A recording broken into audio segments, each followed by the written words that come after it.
الحمد لله ما دام الوجود له، حمدا يبلغنا منه الرضا أبدا.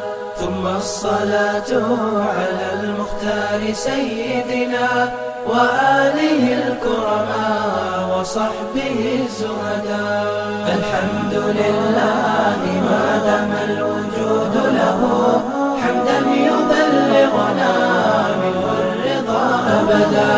ثم الصلاة على المختار سيدنا وآله الكرماء وصحبه الزهداء. يا رب هيئ لنا من أمرنا رشدا، وانشر علينا من الستر الجميل ردا، وافتح لنا منك فتحا غير منقطع، واجعلنا